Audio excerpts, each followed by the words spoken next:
என்ன சக்தி, கொஞ்சம் கூட அறிவில்லாம உன்னை தீபனுக்கு கல்யாணம் பண்ணி வைக்கிறேன்னு எல்லார்கிட்டயும் சொல்லிட்டு இருக்காரு. எல்லாரும் உனக்கு வாழ்த்து சொல்றாங்க. நான் சேரன் கிட்ட ஏற்கனவே சொல்லிட்டேனே, அப்படி இருந்து ஏன் அவன் இப்படி எல்லார்கிட்டயும் சொல்லிட்டு இருக்கான்? செல்வி தப்பிச்சு அங்கதான் வந்துட்டு இருக்கா. அவளை சக்தியை மட்டும் பார்க்க விட்டுறாத. என்ன இது, சக்தி அக்கா போன் எடுக்கவே மாட்டேங்கிறாங்க.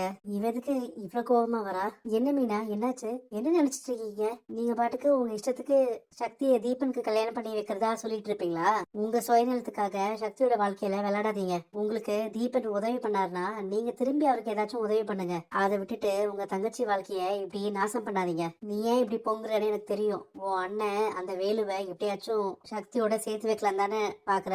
அத நான் கண்டிப்பா நடக்க விட மாட்டேன். சக்தியை என் ஃப்ரெண்டு தீபனுக்கு தான் கல்யாணம் பண்ணி வைப்பேன். சக்தி உங்களுக்கு தங்கச்சி மட்டும் இல்ல, எனக்கு அத்தாச்சி. அவங்களுக்கு ஒரு கஷ்டம்னா நான் பார்த்துட்டு சும்மா இருக்க மாட்டேன். எங்க அண்ணனுக்கும் சக்திக்கும் டிவோர்ஸ் வாங்கி கொடுத்துட்டீங்கன்னா அவங்க பிரிஞ்சுட்டதா அர்த்தமா?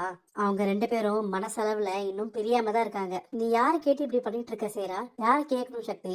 உன் வாழ்க்கை நல்லா இருக்கணும்னு நான் நினைக்க கூடாதா? நீ கஷ்டப்படும் போதெல்லாம் நான் தானே உன் கூட நின்று இருக்கேன். இங்க பாரு சேரா, நான் உன்கிட்ட வந்து எனக்கு கல்யாணம் பண்ணி வேணி கேட்டனா? ஏன் இதெல்லாம் நீ ஏன் பண்ணிட்டு இருக்க? இப்பவே தீபன் கிட்ட போய் சொல்லு இந்த கல்யாணம் நடக்காதுன்னு. நீ சொல்றியா நான் சொல்லவா? என்னால எப்படி சேரா தீபனை கல்யாணம் பண்ணிக்க முடியும்? வேலுவோட வாழ்ந்த வாழ்க்கையே என்னால மறக்க முடியல. அதுக்குள்ள இன்னொரு கல்யாணமா? போதும் சேரா, என்னால இன்னொரு கல்யாணத்தை கற்பனை கூட பண்ண முடியாது. நீங்க வாங்கின பணத்துக்காக உங்க தங்கச்சி வாழ்க்கைய அடமானமா வைப்பீங்களா?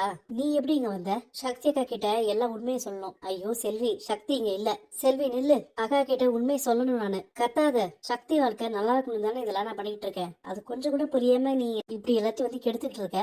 நல்ல வேலை சக்தி இங்க இல்ல. முதல்ல இவளை இங்க கூட்டிட்டு போங்க. நட பாவீங்களா, எங்க அக்கா வாழ்க்கைய இப்படி ரெண்டு பேரும் சேர்ந்து நாசம் பண்றீங்களே.